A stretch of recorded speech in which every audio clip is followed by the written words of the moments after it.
What's up, everybody? This is Charlie Potter, senior team writer with BamaOnLine.com, back with another Alabama pregame show. A little bit of a hiatus. Welcome back, Blake. Again, congrats on the wedding. Not congrats on the honeymoon week. That was bullshit. We've covered that. I think I've survived a little bit, but I'm hanging by a thread. But in all seriousness, congrats to you and Raven. I know that was big day for you guys. Glad to have you back. Glad to be talking about an SEC championship game matchup today.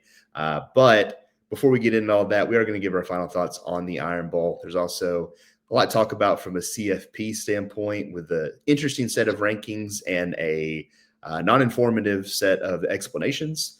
But we'll start things off with the Iron Bowl. I was in Auburn. It was cold, closed press box, decent meal this time. So the vibes were high going into the 90th Iron Bowl matchup. But Alabama escapes Jordan Hare with a 27-20 win.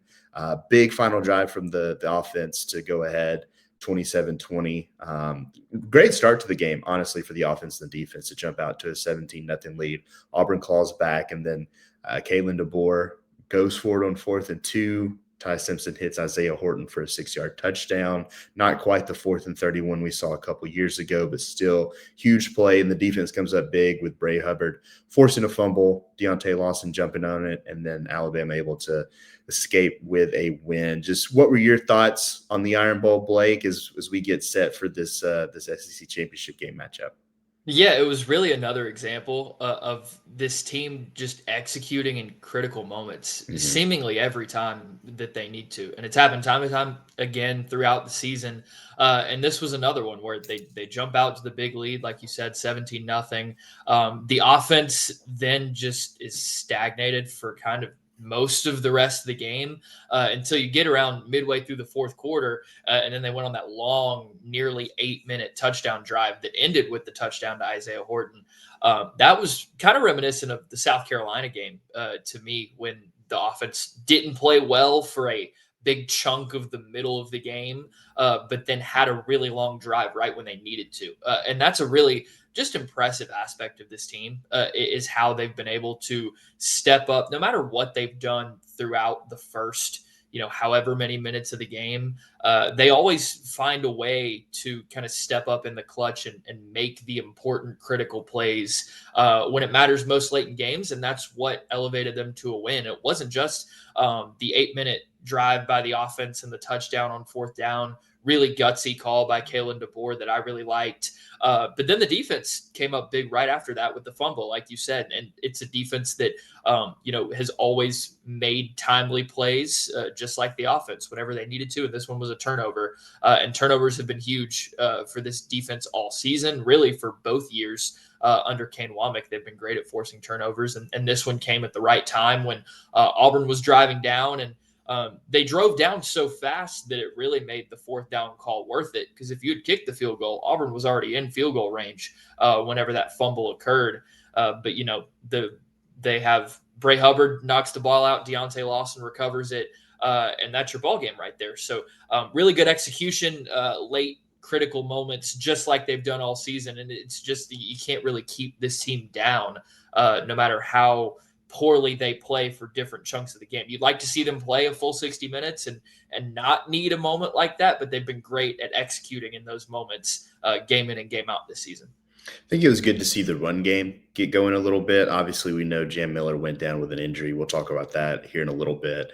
But that was, I think, a positive sign. The defense gave us some explosive plays. It seemed like Malcolm Simmons had multiple 60-plus yard gains that were just kind of breakdowns by Alabama. And so that keeps Auburn in it. And look, they were able to respond, like you said. And that's something that the College Football Playoff Selection Committee made note of. Like when we heard from Hunter Yurachek, the committee chair, on Tuesday, he talked about the come from behind win, or not the come from behind, but the win on the road in a tough rivalry game as a reason for Alabama leapfrogging Notre Dame at number 9. And I think that's where we thought Alabama should be this entire time. At least I think you and I agree with that. Obviously, Alabama fans believe that. But I think it makes sense just given Alabama's strength of schedule. They have more wins against teams that have been in the top 25. Some of those have gone down because Tennessee and Missouri got bumped out of the rankings, but Alabama's at 9. That's big going into this week because something that we talked about leading up to the Iron Bowl is just what would happen if Alabama were to lose in Atlanta. It doesn't seem like the committee would want to leave out the SEC championship runner-up. And now moving Alabama to number 9, that kind of solidifies that. I do think Hunter Yurchek kind of gave himself an out talking about how they're going to re-rank the teams after the conference championship weekend. But do you penalize the team playing in a mandatory or non-mandatory game when the team ranked behind them is sitting at home? That's something we'll see on Selection Sunday. But I think it was huge for Alabama to move up to number 9 in these rankings. Again, Notre Dame does not play this weekend. So just a huge kind of boost, I think, to Alabama, even though I think they are fully expecting, anticipating, preparing to go to Mercedes-Benz Stadium and win the game. But now you have a little bit of a cushion, barring maybe a blowout over in Atlanta. Yeah, they're in a good spot now. I think they're in regardless, of course, unless they get blown out or something. But with the way Alabama and Georgia play and how close every game they play is, I don't think anybody really anticipates that. The committee did what I thought they should have done from the beginning, from post Oklahoma loss, which was have Alabama in front of Notre Dame. The metrics and the strength of schedule, the ranked wins, all of the different data points. It never made sense to me why Notre Dame was ahead of Alabama to begin with. I don't really like how we got here. I don't love just kind of, random flip-flopping of teams with no real explanation. I think it would have made more sense for Yurachek to have said that, Notre Dame's good loss in Texas A&M lost, and that dinged their resume. Yeah. And so the total picture, that's a reason they moved. I would have rather him said that than just saying like Alabama's win over Auburn convinced some committee members. Like the rationale from the committee hasn't been great throughout this season, and I think that's been pretty consistent throughout, the whole time we've had the selection committee. But I do think they have the correct rankings now with going in Alabama number 9, Notre Dame number 10. And like you said, like it's a cushion. And it's one where I don't really, even with a bid stealer, like if BYU were to beat Texas Tech in the Big 12 title game, I think it would probably be Notre Dame that would be left out in that case, because Texas Tech is probably going to stay in the field. So Alabama seems to be safe as long as they don't go and lose in Atlanta by 30, which I don't think. Yeah, I think it would take something crazy for that to happen. Something very unforeseen. So it looks like Alabama is going to be going to the playoff because the committee did do the right thing and moved them where they should have rightfully been the last couple of weeks. So that's a good sign for sure for Alabama. Yeah, and look, obviously there's one more set of rankings that's going to come out. That's going to be the final ones. But right now, Alabama would travel to Norman, Oklahoma for a rematch. I think that they would very much look forward to that, given what happened in Tuscaloosa. Just a ton of mistakes led to a disappointing loss to the Sooners. And then the winner of that Alabama-Oklahoma matchup would face number 1 Ohio State in a bowl game to be determined. We'll see if that holds up. I do think if Alabama is able to win against Georgia, they will move up and probably host a first-round playoff game. I don't think they'll get a bye. They could. I know they could, but like that's a long way to climb. I think right now the most realistic is if you win, you host. And I think a home playoff game at Bryant-Denny Stadium would be electric. So we will see what happens. It's going to be a long week leading up to that. It's going to be a long Sunday morning because we know they like to drag those things out. I think Tuesday's rankings reveal, maybe more so than any other week, solidified for me that this should just be an email or a graphic rather than a 30-minute plus TV show, just because the explanations with the committee have seemingly gotten worse and worse every year. But they talked about Alabama being able to run the ball.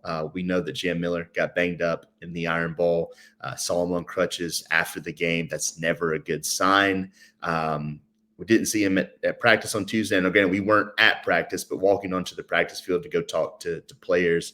Didn't see 26. The full roster wasn't out there, so take that with a grain of salt.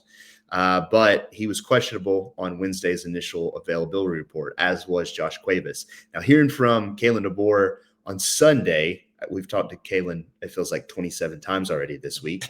Trying to remember when that was. He kind of didn't make it. He made it sound like Josh Cuevas isn't going to play, and that's kind of my expectation too. But for Jam, I think they're going to continue to list him as questionable. He'll probably be a game time decision on Saturday. We'll see how that goes. But I would lean more toward not playing in this game, which means Daniel Hill is going to have to step up. Again, I don't expect Josh Cuevas to play. Cam Dewberry listed as questionable. Don't really know what's going on there for Alabama's starting left guard. And then the big one that everybody's been talking about is LT Overton being ruled out on the initial availability report. I don't exactly know what's going on there yet. This obviously will be posted before we hear from Kalen DeBoer for the final time this week. He's expected to give some sort of explanation during his Thursday press conference. We'll have that update over on BamaOnLine.com, so be sure to check that out. It'll hit the roundtable message board first before we get that story up, but we'll have the latest there. But I don't have a good read on that in terms of just what's going on. Some people have said maybe it's not injury related. I think that would be good news if you're Alabama, just in terms of the rest of the season. So we'll see. But regardless, with him being ruled out on Wednesday, I don't know that we've ever seen a guy be upgraded from out on an availability report. I think so. I don't know if that's even allowed, really. That kind of seems like the point of the availability report, because out is 0%. It's like out, questionable, probable. Am I missing one? Doubtful. Doubtful, yeah. So out, doubtful, questionable, probable is 0, 25, 50, 75%. We'll see what happens, but with that, Alabama then turns to other players at the bandit position. We'll get to that in just a second, but just your initial thoughts on this first availability report and kind of where Alabama stands from an injury standpoint. Yeah, a little surprised that Jam Miller is listed as questionable. I think that's a little better than what I expected, especially seeing him on the sideline and on crutches during the late in the Auburn game after he had gone out. That's tough to see. He's just been riddled by injuries this year, and with all we've talked about it plenty. The hype that he had going into this season from coaches in camp and just how good of a camp he had back for his senior year. The backfield was going to be all his. So I just hate to see the number of injuries that have kind of racked up for him this year. And he was playing well against Auburn. He had a good game. Really well. Like he was having probably his best running game of the season, or was on pace to have it until he went out. So that's unfortunate. Going to get a lot more Daniel Hill if Jam is unable to go. Also might get a little more AK Deer, who I think got in for a couple of plays. I know they threw a screen pass, just the one. He got the screen pass in the Auburn game. But it seems like Deer has leapfrogged Richard Young and Dre Washington on the running back depth chart. And even DeBoer, I think this was also on Sunday. It was. Talked about Deer being a guy who can contribute this week. So that's exciting. Also for, the future of the running back room, with Deer being a freshman who did he redshirt? Did he only play in 4 games? If the rule still holds up that the postseason doesn't matter from a redshirt standpoint, then he can still redshirt, yes. Yeah, so a guy who is still going to have 4 years of eligibility after this year, if that holds up. So those are kind of the guys you're going to turn to with Jam Miller possibly being out. But if he can go, then that's even better. And Jam has had some good games against Georgia in his career as well. He had the wheel route touchdown in 2 games, in the 2023 SEC title and the 2024 home game. So it would be good to have him. And the bandit position is really interesting, because behind LT, you have Jordan Renaud and Keon Keeley as guys who could go there. I'm interested to see which one of them would get the start with LT out. But then that puts a lot more pressure on some of your interior defensive line guys like James Smith, who I thought had a really good game against Auburn, and Tim Keenan. Those guys are going to need to have good games, as well as the depth behind him, Edric Hill, London Simmons. It becomes all the more important that those other guys along the defensive line have good games, with LT, a guy with game-wrecking potential, not being available. Yeah, I think with the running backs, I think I might have asked Kalen about just where they turn. Yeah. I think that was me. Brother, it's been a long week. And he mentioned obviously Daniel Hill. He mentioned A. Kadir, but he also mentioned Jay Washington. So that could be something to watch on Saturday. I haven't seen a lot from the Louisiana transfer, but maybe this is an opportunity for him to get some reps because he's a veteran player. He's played a lot of football, and so maybe that's where they turn to. As for the Bandit position, yeah, I'm fascinated to see how that plays out because you do have Renaud, you do have Keeley, you also have Cavante Henry. I guess he's listed as Fatu Toa Henry on the roster. That I think I confused some people in the thread when we were talking about replacements for LT. I'm also interested to see maybe if they use a guy like Kelby Collins maybe out on the edge some, because I think it's also big that you get Quay Russaw back. Like he's been kind of amping up for this opportunity. He's played the last couple games. He's seen his reps increase. You want to play Yanze Pierre, but Quay's a guy that he went out the last time Alabama faced Georgia. So to get him back, maybe you play more with two Wolves on the field. Maybe you play with some Deontay Lawson down at the line of scrimmage more and play Nikai Hill-Green and Justin Jefferson as off-ball linebackers. I think there's some routes that they could go, but I agree with you too that the interior of that defensive line is going to be important. And just speaking of injuries, we know that Georgia is going to be without its starting center, Drew Bobo. I think he might be out for an extended period of time for the Bulldogs. But hearing from a guy like Tim Keenan, that could be something that I don't want to say they're licking their chops at, but a backup center in an SEC championship game against a veteran defensive line. I think that's something Alabama is looking forward to. And before we kind of get to the nuts and bolts of this matchup, we do have a message from our friends at Whataburger. Start your morning with the breakfast you deserve at Whataburger. We have plenty of options to choose from. You could get a sweet, crispy honey butter chicken biscuit or a breakfast bowl with savory sausage or bacon, or maybe a big tasty breakfast burger with extra bacon and avocado. Whatever you want, just like you like it. Whataburger serves breakfast from 11 p.m. to 11 a.m. And when we look at this matchup, obviously these two teams have played already this season. Alabama won in Tuscaloosa in week 5. And I think they're pretty different than they were the last time. I do think for Alabama, not a ton has changed.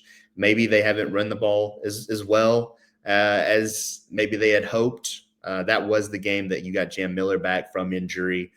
So it was kind of a knocking the rust off sort of situation there. But I think the biggest difference for me is Alabama's played a ton of young players this season. We now have seen several of them step into starting roles. Michael Carroll looks to be your starting right tackle. Dijon Lee is playing most of the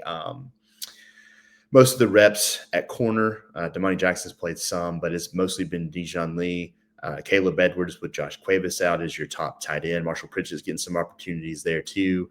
But then you got guys like Latia Brooks, London Simmons, Justin Hill. They're playing a lot of these young guys, and now they have double-digit games under their belts. Like they're getting experience, and they should be better in round 2 against another elite SEC program like Georgia. So I think that's one of the big differences for me. I do think that maybe the offense, I don't want to say regressed, but it hasn't been as sharp here of late. I think it would be big for Ty Simpson to have a big game in this one. But where do you see maybe the biggest differences in this Alabama team compared to the first time, which I guess was 10 weeks ago now, that these two teams met? I like the less sharp description of the offense because I agree. I don't think it hasn't been bad necessarily, but they haven't executed at the same. I mean, they were executing at a high level in that Georgia game for the majority of it. They started. How many third downs did they complete in a row to start that game? I think it was 7. It was a lot. Like they were very sharp in that game. They haven't had that same level of execution throughout the month of November, really kind of after starting with the South Carolina game. And then after the bye week, it hasn't been as sharp as it was during, that winning streak before the Oklahoma game. So this would be a game where you're going to need to execute at a high level. Georgia has a really good defense. So that's going to be needed. But another one of the big differences to me is just how this defense has established itself as one of the best, honestly, one of the best units in the country. Because going back to week 5, they were only 2 games removed going into that Georgia game from the Florida State game where the defense played its worst game of the season. And there were a lot of question marks about how good this unit was going to be this year. We thought it could be good, and then they put up that performance. They shut out ULM, which was nothing. They held Wisconsin to 14, which was also nothing because Wisconsin's not good. So we didn't know much about what this defense was at this point when these two teams played the first time. Now, this unit has been excellent throughout a really long and grueling SEC schedule, and been a unit that Alabama can really rely on, which isn't something you really thought while watching the Florida State game or games in early September. So to me, that's a big change on the Alabama front, not even from an on the field perspective, but really just perception and how people see this team and how they feel about themselves, the confidence they're playing with, the trust they have in each other. That on top of, like you said, the development of the young players, a lot of young players on that side of the ball that do contribute. So I think that's a unit that is riding really high going into this game, and they're playing with a lot of confidence and swagger and all the things you want your defense playing with, as it's ended up being a much better unit than we really expected after the first week of the season. I will say another difference for this team, and it's not really a developmental or anything like that. We talked about Quay Rousseau going down the last time these two teams met. That forced Yanze Pierre into a bigger role. He didn't have many numbers or stats in that game, but since then he has 6 sacks and 10.5 tackles for loss. That's a difference for this defense, and especially if LT Overton's not playing, having a guy like that is a big deal, because I think when you look at the matchups for this game, Alabama's going to want to limit those explosive plays, and Georgia had a lot of those on the perimeter from a run game standpoint. I think if you can do that with guys like Chauncey Bowens, who had a big game the last time, and then also get pressure on Gunnar Stockton, because we've seen Stockton kind of turn the ball over a little bit here of late. I think he has 4 picks in his last 5 games. So from a matchup standpoint, just kind of winning off the edge in terms of setting an edge, containing the perimeter, and then putting pressure on Gunnar Stockton. I think that's one of the big matchups in this game. If they can do that, the defense can get off the field. They can maybe even force Georgia into some mistakes and get the ball back. Where do you sit from a matchup standpoint when you look at this SEC championship game? I think the run game is big, or stopping Georgia's run game. Like thinking about the way that Bowens was really able to run all over them last time, and that was also another kind of difference. Is early in the season, Alabama was allowing a lot more explosive runs. They allowed the ones to Georgia, a couple to Missouri, a couple to Tennessee, and they've really tightened that up here late. So I think that's a big one. Also, just Ty Simpson and his kind of matchup with the Georgia secondary and his ability to pick that apart, and also his ability to handle pressure. It's been hit or miss sometimes this season, where there have been times, even in the Auburn game, he had times where he got a little antsy, and times where he takes a rush straight in the face and lobs one over the top to Horton in the back of the end zone. So I think the offensive line protecting Ty and Ty's ability to handle that, and that will go a long way towards his execution being at a higher level, which is where it's going to need to be, because he, like we said earlier, he was really dialed in that first game against Georgia. That was needed, being on the road in Sanford Stadium in a tough environment. But it's going to be tough here again against a really good defense in Georgia. So having his execution, his processing at the level it needs to be, and Alabama's receivers winning their matchups with Georgia DBs, that's all going to be huge. I also think it's something I alluded to earlier. Is just Tim Keenan against a backup center. Like, I know people like it would be a huge loss without LT Overton. He's played well this season, but Georgia's also going to be missing the anchor of its offensive line, playing a reserve in that position. If Tim Keenan can just kind of wreck shop in the middle of that Georgia offensive line, which is a good offensive line, that could do wonders for this team, not only from a run defense standpoint, but just getting pressure on Gunnar Stockton. So I think that, look, I wrote about it. He said it in a public setting. Tim Keenan called that the mismatch of the game. I think he might have misspoke and just meant like the key matchup for them. I mean, he might, knowing TK, that's probably in his head what he thought. mismatch. But that's not what he meant to say from a interview standpoint. But I think they know that that's an important one for them to win, and when that on paper they should be able to win. We'll get out of here on this. We are going to talk a little hoops, so get out of here on the SEC championship game talk. Just how do you think this one goes? What's the key for you in this one? Alabama wins this game. If what, Blake?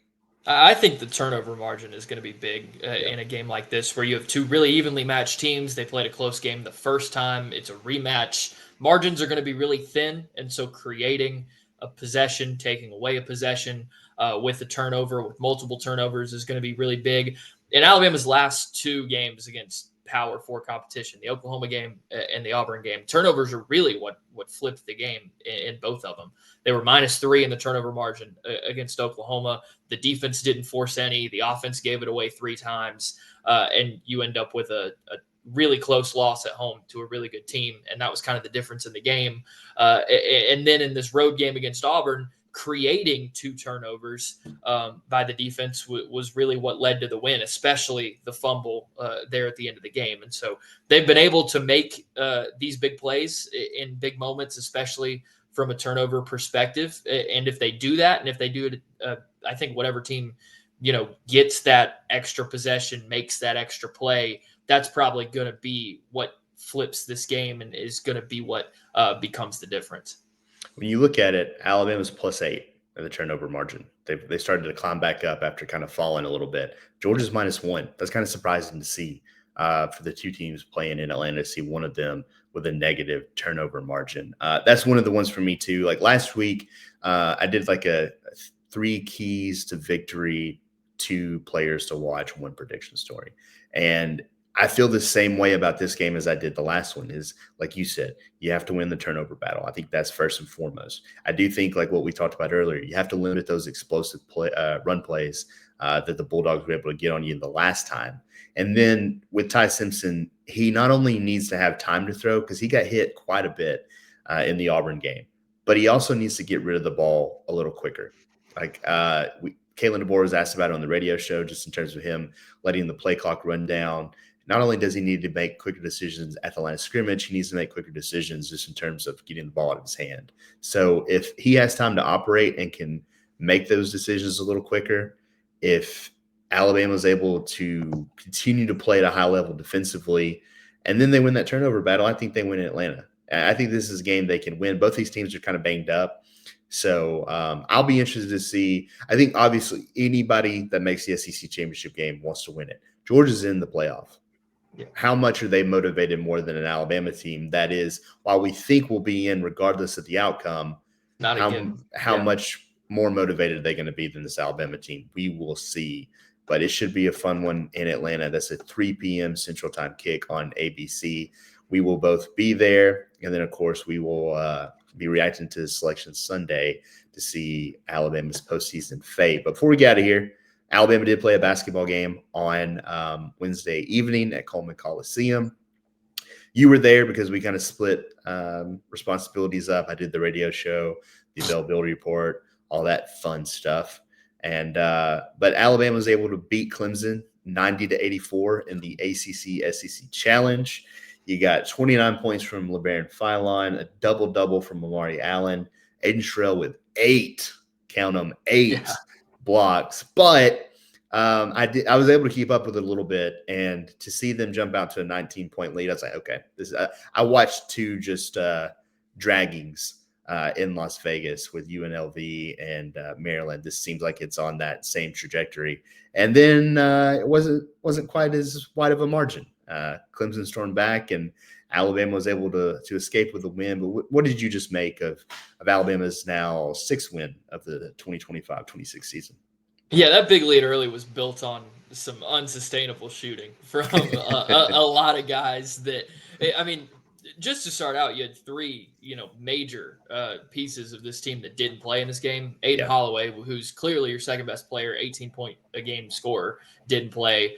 Latrell Reitzel and Keaton Bristow are still nursing their minor injuries. They're getting them healthy. So 3 guys who would typically be in your rotation and eat a lot of minutes didn't play in this game. So it was already going to be tough being as shorthanded as they were. I was impressed to see them get out to the start they did, but I mean, I think they started 7 of 11 from 3. So when you shoot like that, mean regression is coming, and you're not going to shoot that well the rest of the game, especially when 2 of your best shooters aren't playing. So it's not guys that are typically shooting that well that started it. It did feel like the offense slowed down. It got stagnant.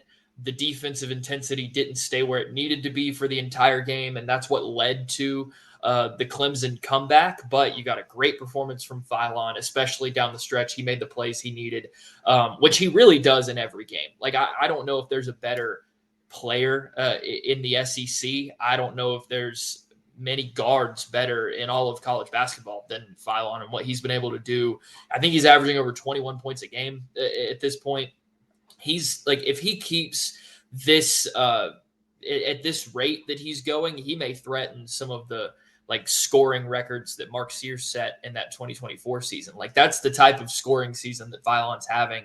And he's still dishing out like 5 or 6 assists a game. So he's been incredible. It was a huge performance from Amari Allen, who is just so mature as a freshman. And they slotted him in the starting lineup. He goes for 20 and 11 and 4 assists, which is an insane game. He was playing point guard at 6'8", doing a lot of things, like showing just how deep this team is. Jaleel Bethea made his debut, did a couple of nice things, only played 6 minutes on a minutes restriction. But that's a good win. That's a quality Clemson team who is top 25 in KenPom.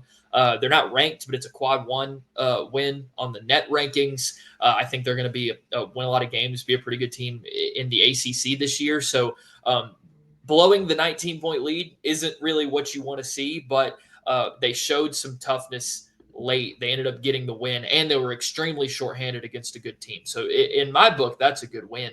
After seeing the guys that were going to be out, I thought winning the game, period, was going to be a positive to take away from it.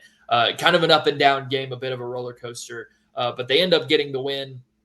Next up, they've got UTSA, who I think is the worst team on their schedule, on Sunday, led by Austin Claunch, a former assistant of Nate Oates'.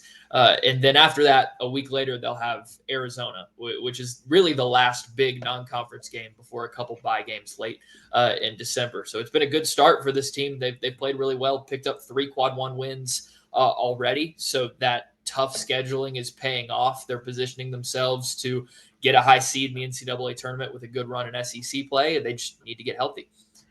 Yeah, you mentioned the Sunday game. Sunday will be a busy day again with Selection Sunday. I think that's at 11. The UTSA game is at 1 p.m., and I think that's on SEC Network. So busy day on Saturday, busy day on Sunday, busy day every day over at BamaOnLine.com. We didn't talk a bit about National Signing Day. That's because Tim Watts and Andrew Bone are going to have a kind of a wrap-up show tomorrow on Friday, so stay tuned for that. Good signing class for Alabama. Kalen Vore had a lot of good things to say about these guys that are coming in. That's all over at BamaOnLine.com. Still pumping out a little bit of stories from that press conference. I know Tim, Bone, Blake, they all have recruiting stuff coming as well. But it's SEC Championship game week, guys, and we will be in Atlanta. We'll have full coverage of that. Should be a fun one. It always is when these two teams link up. And like I said earlier, we'll have hopefully some injury updates and availability updates for you guys later in the day. So stay tuned to BOL. If you've listened this long, be sure to like and subscribe to the channel. We appreciate it. We also appreciate a 5-star rating and review via podcast. We'll see if we're back next week. We'll there's no football game, but could be a lot to talk about. And then obviously you mentioned the big basketball game against Arizona on Saturday, but should be a postseason game to cover. So if we're not back next week, we'll be back soon. And we appreciate you guys for being here, and we'll see you on the next show.